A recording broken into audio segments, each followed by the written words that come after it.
right, so we're here in the offices of New Voices Pittsburgh. I'm joined by the founder and executive director of New Voices, Latasha Mays. Thanks for having us. Thank you for being here, coming all the way to Pittsburgh. It's great to have you. Definitely. So I was really excited to learn about the work that your organization is doing, because you're pretty much somewhat of a pioneer in the Pittsburgh area in terms of being the first organization by and for and about women of color. Absolutely, absolutely. That's one of the reasons we created New Voices, is because we didn't have a space for us as young women of color to assert our voices, our political voices, to become leaders in this community. And what are your primary programs and services that you're offering, and who are you serving? Well, we serve women of color. We serve women of color of all ages. Our primary target group is ages 12 to 35. And we are mostly serving young women of color ages 12 to 18, LGBTQ people of color, and incarcerated women. So those are the groups that really, our work really resonates with them, and they really inform the work that we do. We do a variety of programs, policy campaigns, and events that we like to think are innovative and stellar for this region. So just a few things going on. Just a little bit. That's all we do. So obviously you're filling a need. Why do you think you were the first organization to come, just in the last, 5 or 8 years? Or 8 years, in the last 8 years. Well, I think that we are filling a need for our generation. We certainly stand on the shoulders of other women of color who have built movements and organizations and communities in the greater Pittsburgh region.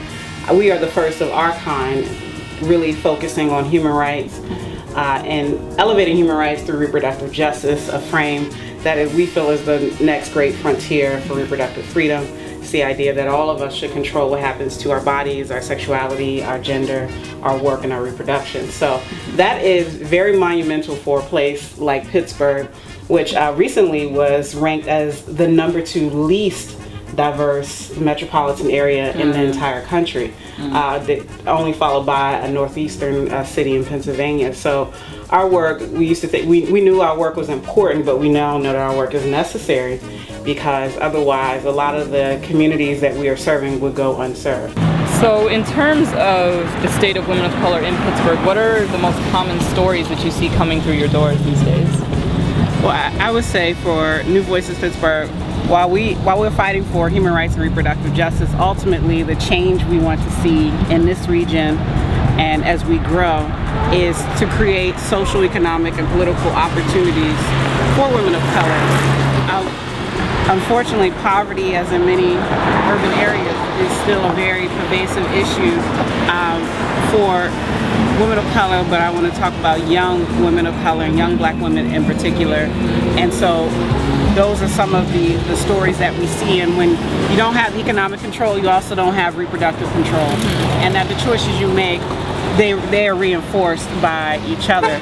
So our commitment is also to ensuring the complete well-being of women and girls of color in this region. So that's physical, emotional, spiritual, in terms of health care. That's one of the most significant issues we're working on right now in our state, where women of color don't have access to quality, affordable health care. And so for us, that is a priority, and that is, again, the storylines that we deal with on a regular basis. So for you in starting this organization, what was the particular spark for you? Was it a particular event that happened, or a personal event or story that led you to starting this organization? Yes. In 2004, which is when New Voices Pittsburgh was founded, we were asked to organize women of color to attend the March for Women's Lives in Washington, D.C. I was asked in particular by what I like to call activist luminaries in this region, particularly Alma Speed Fox, who was a wonderful pioneer in women's rights and civil rights, a woman before her time. And she basically reminded me that I had a responsibility to organize women of color because it wasn't happening, and that I was the one to do it. And so me, along with other women of color, one is my dear friend. We went to college together. I was 22, she was 19. Another friend was 20, and an elder in the community all came together to form New Voices Pittsburgh, Women of Color for Reproductive Justice. So that was the particular spark. And we went to this march. It was the largest march in history, and we get on the bus and all the women of color are like, we had organized them in like 40 days. A busload of women of color riding back. They say, what are we going to do when we get back? So, and that's, I had no idea, I had no clue. We never set out to really start an organization in Pittsburgh around reproductive justice. That was never a part of our plan, but you don't always know your journey until it's happening. And so 8 years later, we've been at the forefront as sometimes, most of the time, the only voice of women of color in the city. And speaking of the new voices, what are these new voices saying that, we're not getting to hear in the mainstream debate and kind of the 40, 50-year-old debate around these issues? We care about our communities, we care about our families, we care about ourselves, and so we are the leaders. It's just that, we aren't, the opportunities are not given to us. We have to avail ourselves of them, and we have to organize.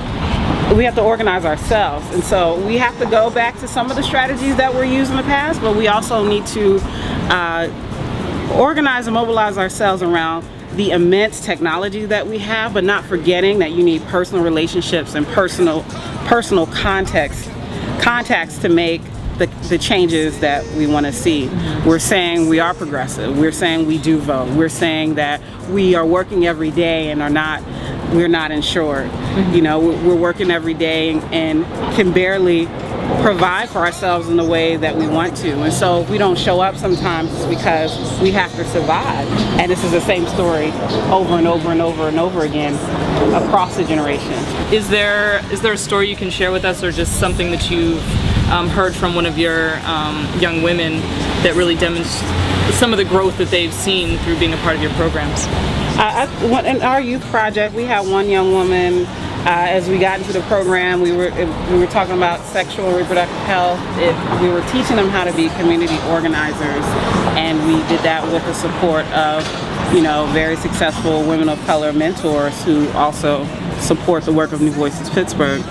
And so, what I realized, one of the young women, she said to me, "So, who's your boss?" And I was like, "What do you mean?" She said, "Well, is there someone over you or that you have to report to?" And I'm like, my response to her was, "No, we are in charge. We are the leaders. We run this organization. It is ours." And you can see in that moment that she might not have ever experienced that before. And so not only do we want to do the work, but we want to be visible examples of young women of color who are in a position of leadership, who are in a position to make changes in the community. Well, thank you so much for your new voice and for creating a space for other new voices to come and join the conversation. It's great to have you in Pittsburgh. We welcome you back, and good luck with all your endeavors. Thank you so much. So if you didn't know about New Voices Pittsburgh, now you know.